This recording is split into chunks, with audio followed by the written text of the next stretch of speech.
Hola. Hola, Hola. es- estamos al aire, compañera, con algunos problemitas técnicos, pero aquí estamos al aire. Bienvenida.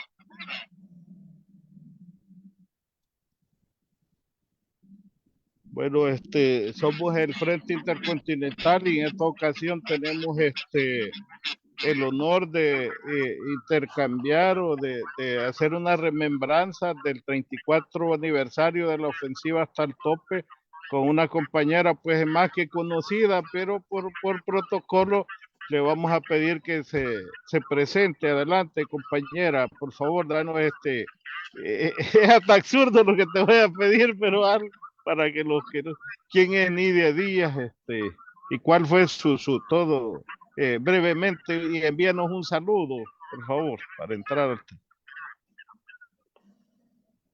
Bueno, muchas gracias, Marvin.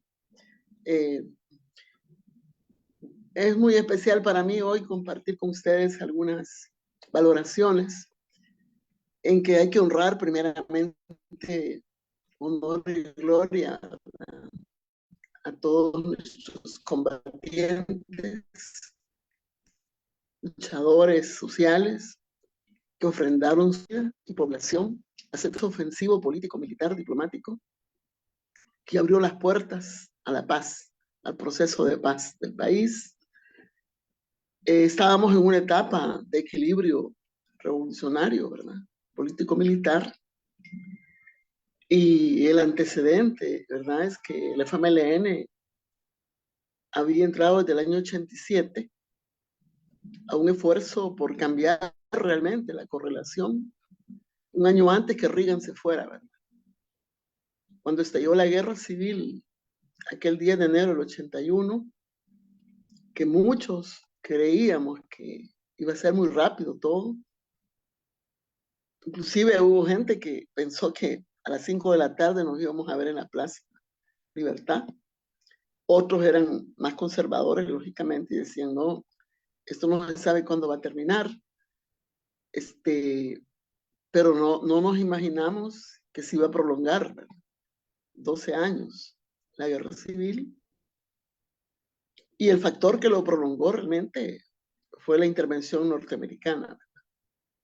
Aquel 10 de enero del 81 hubo una decisión de vencer, un esfuerzo grande que se armó. Y bueno, a los 9 años prácticamente, hicimos un cambio fuerte en la correlación de fuerzas y de aquella etapa defensiva que entre el año 81, 84 fue, y todo ese largo periodo de equilibrio estratégico que le llamamos, se rompe, ¿verdad? Con el esfuerzo ofensivo que lo mantuvimos prácticamente hasta que finalizó la guerra civil. Pero, ¿qué es la importancia de este día? Pues, y ustedes ya me conocen, pues, soy luchadora social que se organizó en la guerrilla en el año 71 y atravesé todas las etapas de construcción de la guerrilla hasta convertirnos en Frente Farabundo Martí, y participé en los diálogos de paz desde el año 84, di seguimiento a los siguientes diálogos y volví a incorporarme a las mesas desde el 89 hasta que se firmó la paz y luego dimos seguimiento. Soy dialogante, negociador y firmante de la paz de El Salvador, constructora de ella, y sigo pendiente de ese proceso, realmente. De los del frente que firmamos, fuimos 10. Realmente muchos ya no están con nosotros, ¿verdad? Partieron con Chafik, el pedestal de los que nunca mueren, Roberto Cañas. Otros se retiraron del frente. Y bueno, creo que solo Salvador Sánchez Serén y mi persona nos mantenemos, ¿verdad?, dentro de la fila del frente. Y yo he estado muy activa relacionado a este tema con los compañeros que participaron también en apoyos de asesoría en la mesa, ¿verdad? Porque costó mucha sangre, nadie nos regaló ni una coma, se los juro, en la negociación, así como ese gran esfuerzo que ahora conmemoramos con mucha honra y mucho honor y gloria a todos ellos, nuestros compañeros. No fue fácil llegar a ese momento, nos preparamos 2 años prácticamente, pero lo posponíamos porque considerábamos todavía que había una esperanza de entenderse, pues, políticamente. Y después de la bomba en Fenastras, recién habíamos abierto la mesa con Cristiani, ¿verdad? Porque los diálogos no fueron, no te dijera, seguidos, ¿verdad? Cuando se abrió el primer diálogo fue en una coyuntura que nosotros recién íbamos saliendo de la parte defensiva y habíamos formado un desequilibrado al gobierno de la dictadura, encabezado por Duarte, y el gobierno norteamericano, con Reagan, que estaban involucrados terriblemente, y donde ya la ayuda ya no les servía. Habíamos llevado a un punto de desequilibrio, ¿verdad? O sea, acuérdense que en el 83 barrimos con todas las posiciones del norte, y ese desequilibrio hizo que la ayuda norteamericana se discutiera si se continuaba o no. Y Duarte lanza pues la respuesta a nosotros, que desde que se constituyó el frente ofreció dialogar. Me acuerdo la declaración franco-mexicana, que reconoció al frente como fuerza representativa de un pueblo sin la cual no había solución.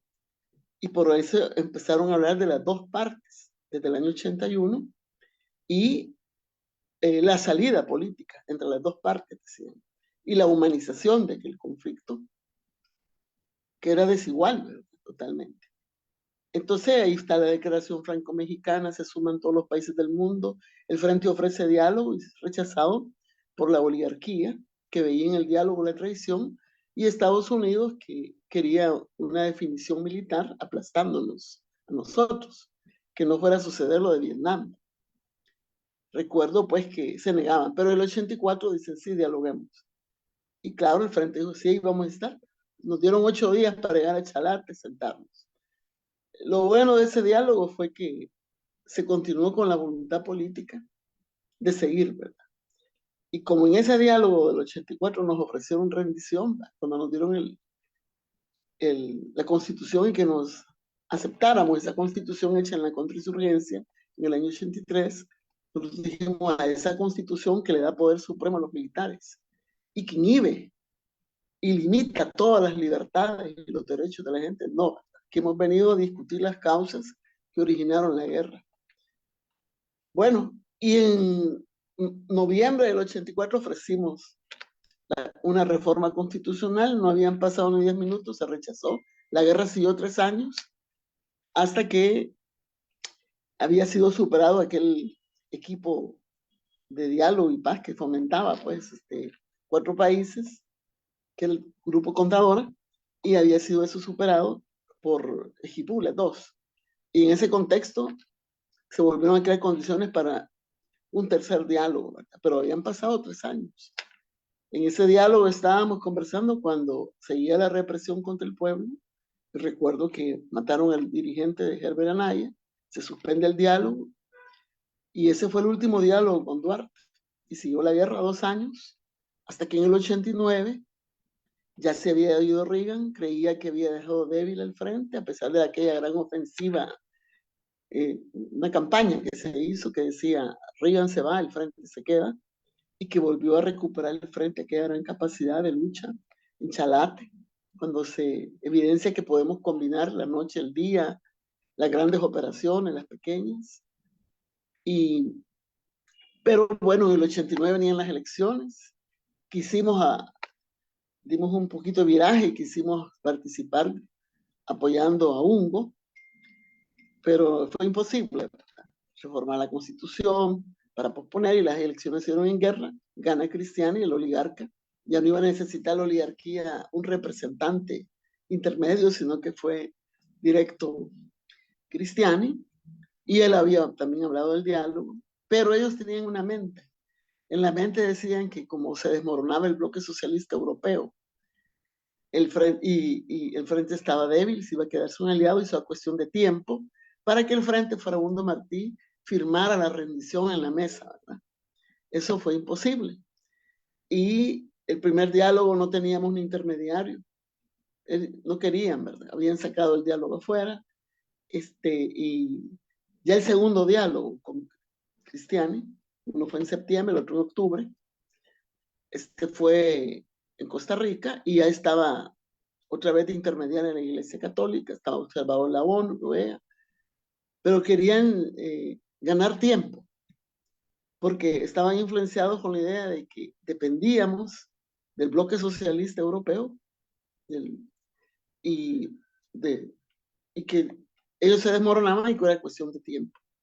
La ofensiva que se preparó se aceleró, ¿verdad? Eso que veníamos poniendo para no, si era posible no hacerlo, pues, pero no es que estábamos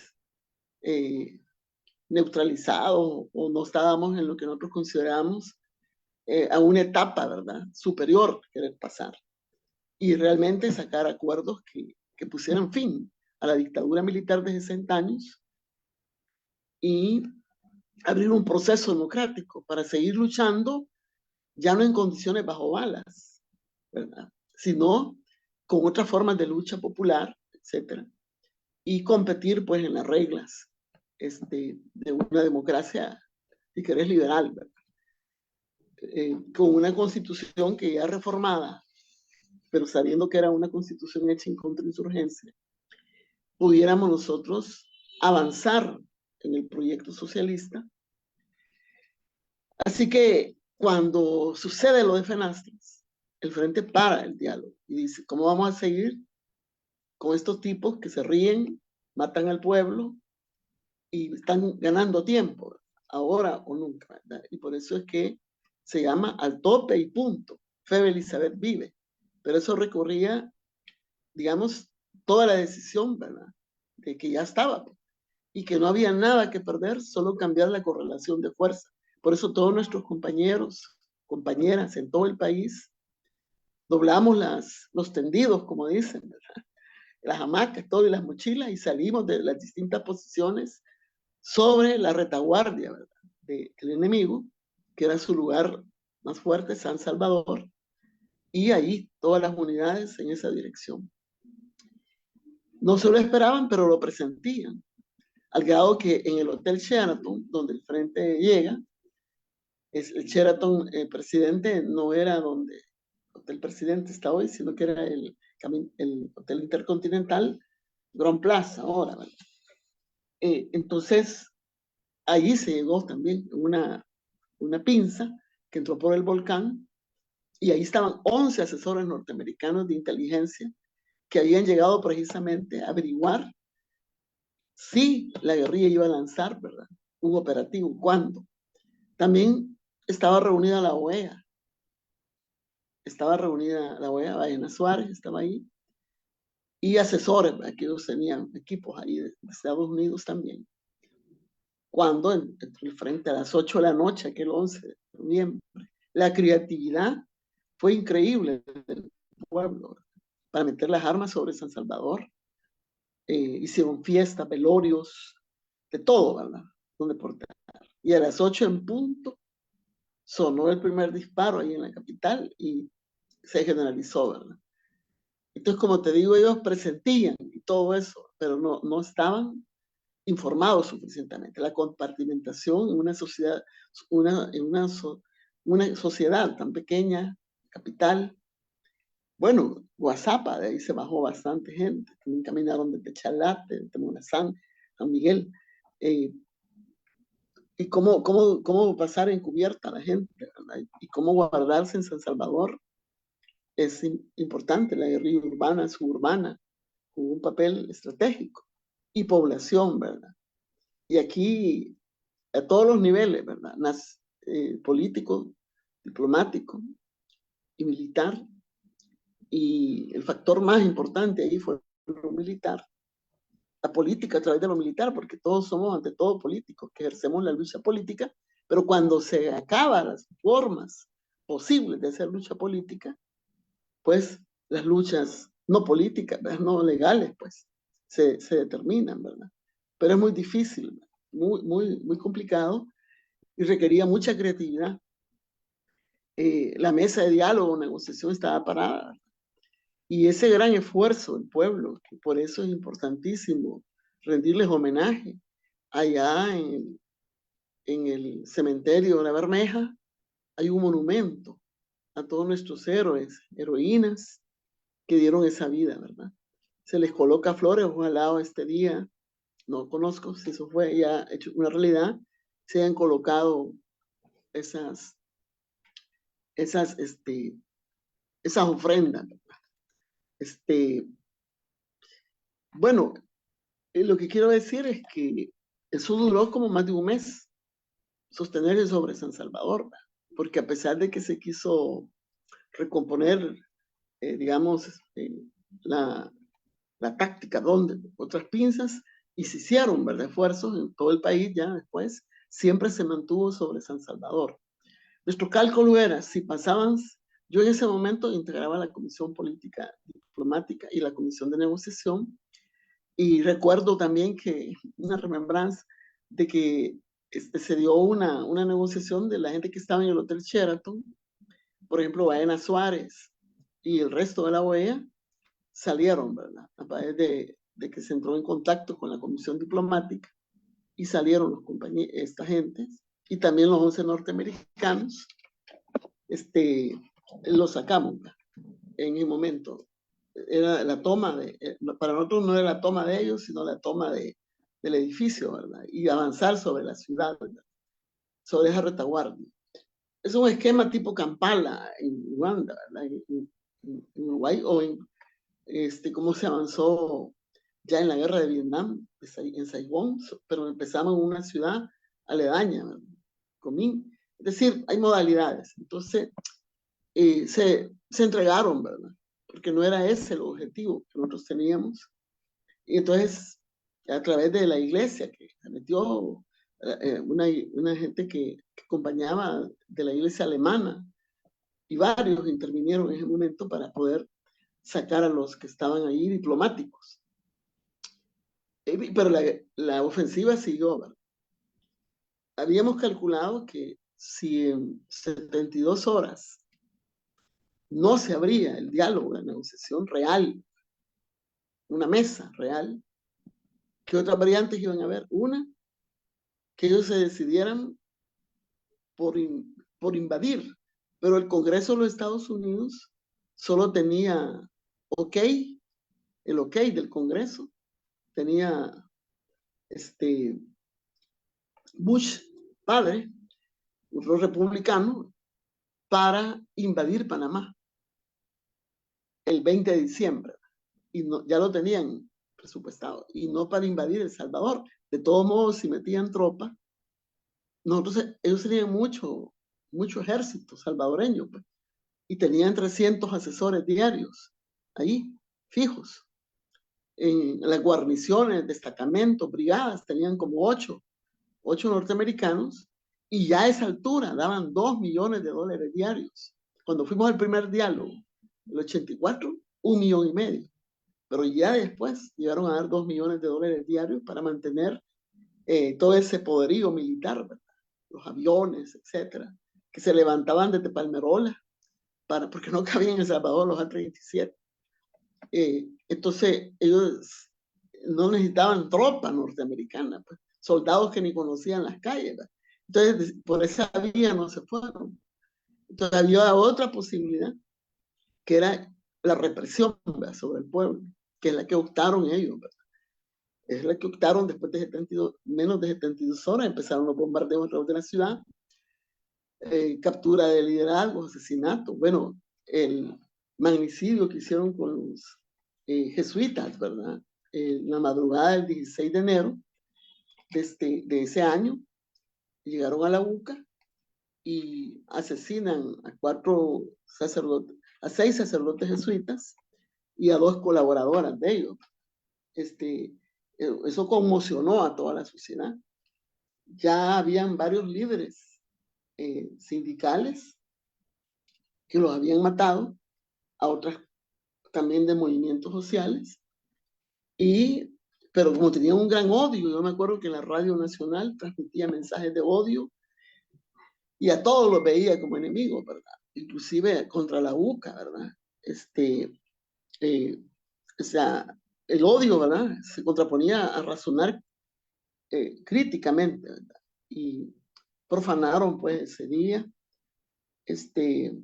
ya van a conmemorar, ¿verdad? Hoy precisamente hay una gran vigilia, después de la pandemia, creo que va a ser la más grande, la marcha de los farolitos, creo que le llaman, en honor a los jesuitas, ¿va? Ignacio Yacuría, Segundo Montes, Juan Ramón Moreno, Joaquín López López, Armando López, e Ignacio Martín Baró, y la Celina Ramos y el Barramos, ¿va? Madre e hija.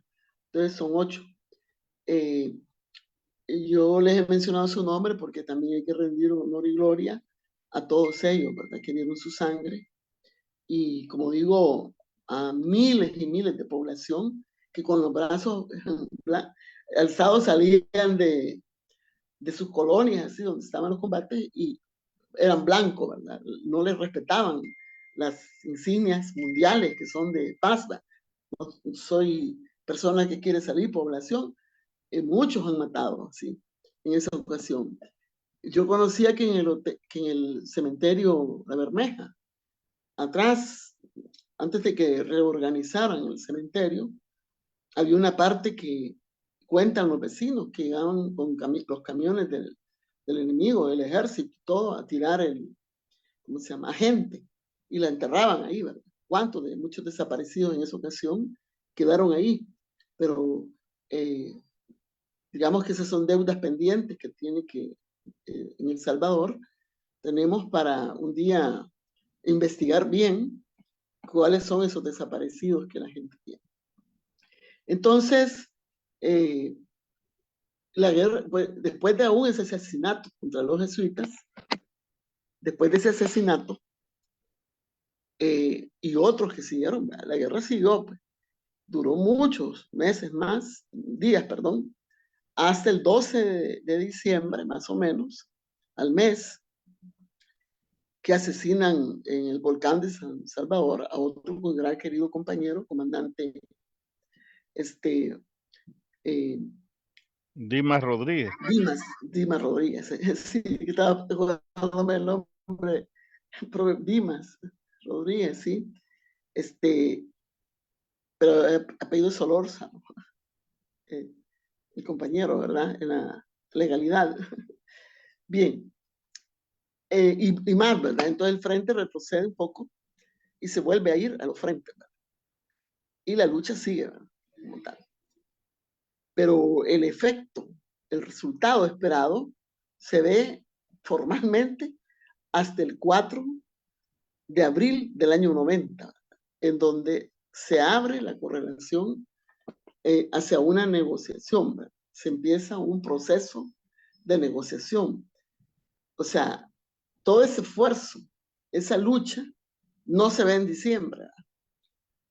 Pero solo resistir más de un mes y medio, en la ciudad, en los alrededores, fue una gran resistencia, una gran lucha, y esa ofensiva se va a convertir en algo más permanente, ¿verdad? Es decir, el resultado, los efectos, y siempre en la iniciativa que fue teniendo el frente de obligar a crear la mesa de negociación real, ¿verdad? Es como que tú en los diálogos dialogabas, pero no negociabas, no habían resultado, ¿verdad? En cambio, cuando tú abres ya una mesa, le pones la llave a la puerta, medio así, pero para que termine a abrir, hay que seguir luchando. Toda la negociación se dio en guerra, ¿verdad? Los 2 años subsiguientes, del 90 al 92, fueron en guerra. No hubo treguas, salvo si eran vacunas o si eran condiciones que se solicitaban humanitarias, ¿verdad? Porque siempre estuvo a la par la humanización del conflicto, ¿verdad? La Convención de Ginebra, que también nosotros nos habíamos suscrito. Pero sí, pues, pasamos a esa etapa de ofensiva estratégica, ¿verdad? Y ya pues en la negociación, que fue 4 meses después, en abril, en Ginebra, en la ONU, ¿verdad? Dio un salto de calidad a la intermediación, ¿verdad? Como la intermediación había sido la Iglesia Católica, el artesano de la paz las presidió, que es el Monseñor Rivera, que fue arzobispo, que en honor a él se ha hecho un parque que todo el mundo lo conoce como el Toro Goz, una placita. Pero el alcalde que tuvimos nosotros en el año 2000, Carlos Rivas Zamora, ¿sí? Y todo el consejo municipal le puso el nombre de arzobispo Rivera y Damas, Arturo Rivera y Damas, artesano de la paz. Y ya ahí está el pájaro Toro Voz, el diseño, pero la placa, ¿verdad? Está ahí. No sé si ya la quitaron, pero se le hizo un reconocimiento, pues, igual que el cardenal actual, Gregorio Rosa Chávez, estuvo siempre en las mesas, ¿verdad? En el 84, en el 87, y se volvieron a incorporar, como te decía, el diálogo de octubre del 89. Pero una vez lanzada la ofensiva, cambia el tercero, ¿verdad? Entra la ONU. Por cierto, por primera vez la ONU se va a meter en un conflicto de guerra civil como intermediario, ¿verdad? Ellos lo reconocen.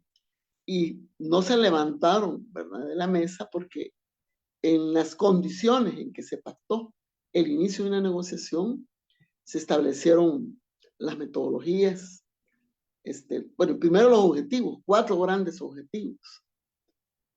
Por eso yo digo, esa ofensiva abrió el proceso hacia la paz. Los objetivos eran poner fin a la guerra civil a través de acuerdos políticos. Segundo, esos acuerdos políticos iban a atacar las causas que habían originado la guerra civil. No iba a ser sin atacar esas causas, que era la dictadura militar, la exclusión política y económica del país. Y abrir un camino totalmente diferente a todos esos 60 años de opresión, ¿verdad? Y entonces los objetivos y los acuerdos que tomaron en sentido de superar esas causas que originaron el conflicto, porque cuando se originó el conflicto y se levantó las víctimas, ¿de qué? De la represión, las víctimas del marginamiento económico, social, la exclusión, esas son las que se levantaron en armas, todos nosotros que dijimos hasta aquí, y por eso el esfuerzo ofensivo, con esa decisión de cambiar, ¿verdad? Y tuvimos que guerrear porque el factor que prolongó el conflicto fue la intervención norteamericana, ¿verdad? Entonces, ese es el primer gran objetivo que nos trazamos. Segundo es, poniendo fin a las causas, ¿verdad? Íbamos a tomar los acuerdos para la democratización del país y el respeto irrestricto a los derechos humanos, el tercer objetivo. Y el cuarto, una vez todo esto avanzara y creara las condiciones de libertades y de respeto a los derechos, iba a venir construyéndose la reconciliación, porque, bueno, todos éramos hijos de la misma patria, El Salvador, y nos habíamos enfrentado por la incapacidad de una derecha oligárquica y los que tenían el poder de realmente, digamos, impulsar una sociedad justa, ¿verdad? Una sociedad democrática, una sociedad que los revolucionarios de izquierda queremos avanzar hacia una sociedad socialista también en el futuro. Pero hay que construir las bases primero del desarrollo económico y social, abriendo la oportunidad, la inclusión, ¿verdad?, superando desigualdades, etc. Entonces, el camino estaba atrasado, ¿verdad?, como tal. Llegábamos a un punto del fin de una dictadura y empezaríamos a construir un proceso de paz. ¿Por qué me he detenido en todo esto, verdad? Porque ese esfuerzo grande de miles de hombres, mujeres, luchadores, que hoy les rendimos 34 años después un homenaje, y creo que se podrían levantar hasta de las tumbas, ¿verdad? Ahorita, los que tuvieron la tumba, o su sangre clamaría en ese momento, porque como que perdemos la memoria y volvemos a cometer los errores, y vuelve a suceder la situación en El Salvador de una dictadura nueva que vuelve al poderío militar, a la coerción, a la inhibición de la sociedad, y es como que le dieran vuelta, y unos seres que están gobernando el país que no creen en la historia, ¿verdad? Creen que yo puedo hacer y deshacer la historia, y dicen, lo que sucedió antes no fue una lucha, fue una farsa. ¿Entre quiénes? Entre criminales y ladrones y corruptos. Pero eso lo hace justificar, para justificar lo que está haciendo ahorita él, y para violentar permanentemente la Constitución reformada por los acuerdos de paz. Porque si bien es cierto, se inició el 4 de abril del 90 el proceso de negociación, culminamos con una firma el 16 de enero del 92 y empezó un año de paz armada, ¿verdad? Porque los combatientes del Ejército Nacional de la Democracia, END, donde estaban toda la guerrilla, que se fueron desmovilizando en 5 tiempos. Por cada 20% de cumplimiento de acuerdos, se autodestruían las armas. Así como un día las tomamos, llegamos al final a autodestruirlas. Entonces, ahora renegar de eso, decir que todo lo que se pactó, la reforma constitucional que se provocó, y que rige el país, otra cosa es que la viole, ¿verdad? El actual régimen. Pero no quiere decir que no habían las cosas que se lograron, como le vuelvo a repetir, ni una coma no regaló nadie, todo fue conquistado porque fue una negociación en guerra hasta que finalizó, ¿verdad? Y entonces, bueno, se revolcaría nuestra gente, se están revolcando, ¿verdad? En donde en su memoria la han pisoteado, y no lo podemos decir, ¿verdad? Nuestros lisiados de guerra, ¿verdad? Nuestros combatientes que siguen luchando en distintas trincheras, y aquellos que sobre todo dieron su vida, sabemos, ¿verdad? Que ese esfuerzo grande que ahora conmemoramos nos costó muchísimo. Y seguimos después, ¿verdad? Yo me acuerdo que hicimos una campaña militar en noviembre, diciembre del año 90, porque no querían aceptar la reforma que estábamos proponiendo sobre la Fuerza Armada. Nosotros queríamos que desaparecieran los 2 ejércitos. Y la derecha, no, el ejército vivirá mientras viva la República. Y eso se iba a definir hablando. No, se iba a definir en el terreno. Cada combate que se hacía, por muy pequeño que fuera, nos hacía sentir fuertes en la mesa de negociación, ¿va? Porque si bien es cierto, la ofensiva del 89 trajo ese gran impulso que cambió la correlación, todos los 2 años que siguieron, para nosotros fue importantísimo la negociación. Es decir, en la negociación importantísimo la lucha. Fue importantísima la lucha, ¿verdad? Del pueblo. Cada esfuerzo que se hizo.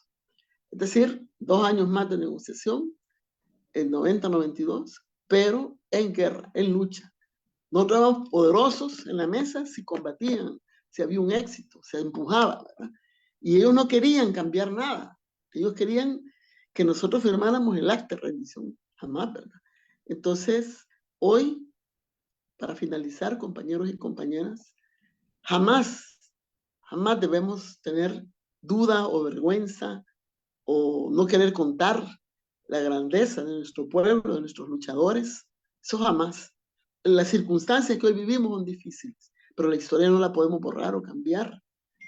El heroísmo de nuestros compañeros, su espíritu, su sacrificio, los logros que hemos alcanzado, nunca debemos de olvidarlos. Otra cosa es que nosotros pudimos fallar en la táctica, en estrategias posteriores, en la construcción del partido o en los 10 años de gobiernos, no haber hecho suficiente, pero hicimos. Y nunca nos podemos comparar con el actual régimen, ¿verdad? Entonces, yo quiero extender mi corazón, mi abrazo, pues, a todas y todos, porque voy a tener que retirarme, estoy en otro evento, pero sí decirles de que la lucha sigue y nada es lineal, nada es recto, así va a ser toda la vida. Podemos tener avances, reveses, pero jamás olvidar nuestras victorias, ¿verdad? Jamás olvidar nuestros muertos, nuestros héroes, nuestros lisiados, todos nuestros compañeros. Y lo importante, nuestra participación, ¿verdad? Porque ese personaje que ahora rige el país quiere hacer sentir subvalorado a todos nuestros compañeros, ¿verdad? Como que su lucha no sirvió para nada y quiere transmitirle a 4 generaciones, fíjense bien, 4, nuestros hijos que nacieron en el tiempo de guerra, en la década del 80, 90, los que nacieron del 90 al 2000, a finales del siglo, y los 23, ¿verdad? O sea, 2 décadas, al 2010, al 2020, y esta que tenemos ya 3 años, ya vamos sobre la 5ª década, de hijos que hemos tenido, que han nacido, les quiere borrar la cabeza, les quiere decir que no valió nada la pena, nada, solo lo que él está haciendo ahorita. Eso es lo que vale, dice. Y llegamos a veces hasta complejarnos y decir, si es verdad, de nada sirvió, no valió la pena.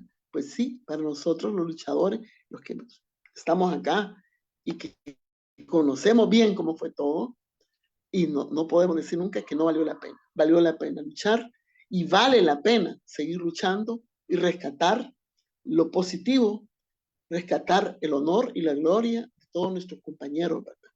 Que dieron su vida y que la han dado, y hace el 2019, a los 2 compañeros que mataron cuando venían del proselitismo, yo estaba por ahí, los mataron, ¿verdad? Aún en esa situación, o ya muchos los persiguen y los quieren hacer sentir que fueron delincuentes, que fueron lo uno, lo otro. Eso nunca jamás. Eso no, eso es para justificar lo injustificable de este régimen. Así que, bueno, un Correcto. saludo. Mira, compañera, sabemos que tienes múltiples, y hay disculpas, hemos tenido problemas técnicos, pero se hizo. Nos sentimos honrados de haberte tenido y esperamos tenerte nuevamente aquí más seguido con nosotros para que nos des todo ese bagaje de conocimiento y todas tus valoraciones. Y por supuesto que nos endosamos a todo lo que tú has dicho, pues este es un esfuerzo que valió la pena y la lucha sigue, pues, ¿verdad? Y hay que seguirla haciendo, pues, ¿no? Y no hay que permitir, no vamos a permitir todos los que participamos, que la memoria histórica se borre, pues, ¿verdad? La sangre de nuestros compañeros y de miles de inocentes, porque la verdad que en esa ofensiva la forma de pararlo del gobierno fue el bombardeo a la población indiscriminado, pues hay que decirlo, pues esa fue la respuesta que dio el gobierno, pero también desmontó la tesis del gobierno de que la guerra ya la podían terminar ellos un año más y ya el frente no tenía la capacidad, eso desmontó y esa tesis, pues, y prueba de ello que se sentó el imperialismo, la tandona y la oligarquía a negociar ya en serio, pues, todas esas valoraciones, pues, hay que irlas haciendo. Te agradecemos por el tiempo, sabemos que estás prácticamente en un receso de una reunión. Muchas gracias, compañera. Un abrazo para ti, te queremos mucho.